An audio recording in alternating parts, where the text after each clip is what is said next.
आप शुरुआत करते हैं ओ सुन ले ओवैसी, ये संभाजी नगर है, किसी का बाप आने से भी यहाँ का नाम नहीं बदलेगा। That's your statement, right? हाँ, झंडा लहराएंगे पूरे पाकिस्तान हाँ, में, योर स्टेटमेंट, राइट? आज सुबह उठकर आपने ट्वीट किया, यही समय है, सही समय है सोते हुए को जगाने का, राइट?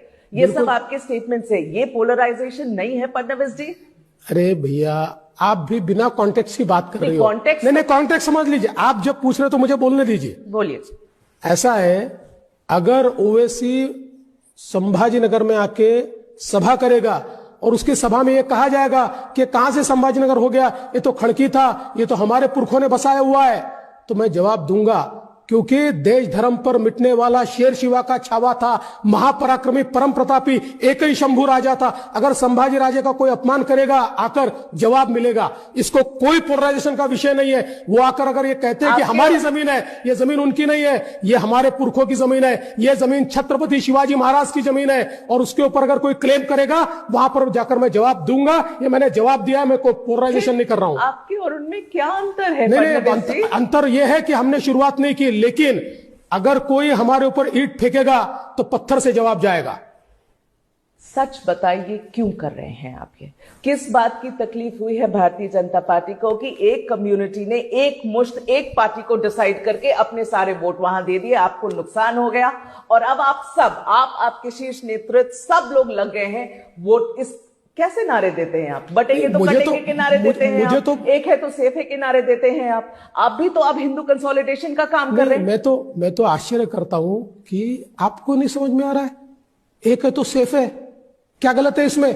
बटेंगे तो कटेंगे में क्या गलत है? इस देश में जब देश को हमने इस प्रकार से जातियों में बांटा है, प्रांतों में बांटा है, तब तक इस देश के टुकड़े हुए और इस देश के समाज के भी टुकड़े हुए। बटेंगे तो कटेंगे सही है, और सबसे ज्यादा सही है जो प्रधानमंत्री जी ने कहा है, एक है तो सेफ है। मैं तो समझ नहीं पा रहा हूं, एक है तो सेफ है कहने के ऊपर ऑब्जेक्शन। ये तो माफ कीजिए, आपके लिए नहीं कह रहा हूं, पर ये तो मूर्खता है। अगर कोई ये कहता है कि एक है और तो सेफ है, इसके ऊपर कोई ऑब्जेक्शन लेता है, तो मुझे तो सॉरी पर उनकी अकल पे तरस आता है।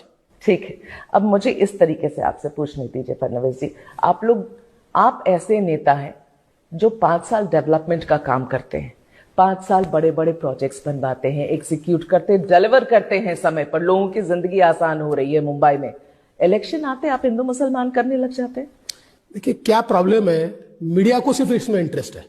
मैं 95% जो भाषण देता हूं, क्यों नहीं दिखाते आप बार बार? उसको क्यों नहीं वायरल करते आप?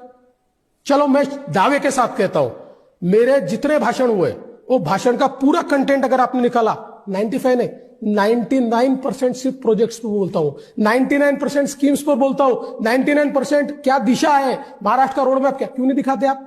आपको तो हिंदू मुस्लिम ही चाहिए, आपको तो वही चाहिए, आपको तो वही वायरल होता है।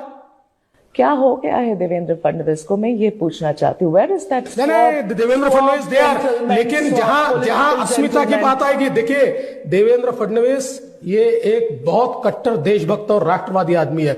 जहां अस्मिता पर बात आएगी, वहां पर देवेंद्र फडणवीस किसी के बाप की नहीं सुनता। तो आपका ये रूप तो अब दिख रहा है। नहीं, ये रूप पहले से ऐसा ही है। हा? ये रूप ऐसा ही है देवेंद्र फडणवीस का। लोग आपको मुंबई, महाराष्ट्र में, स्पेशली मेट्रोपॉलिटन एरियाज में as a soft political gentleman की तरह देखते हैं। I am soft political gentleman. मैंने कौन सी गलत बात की? नहीं, ऑल ऑफ दिस आपको गलत दिख रहा है भाई, क्योंकि आप गलत चश्मा लगा के बैठे हो। मैं गलत चश्मा लगा के बैठे हो आप।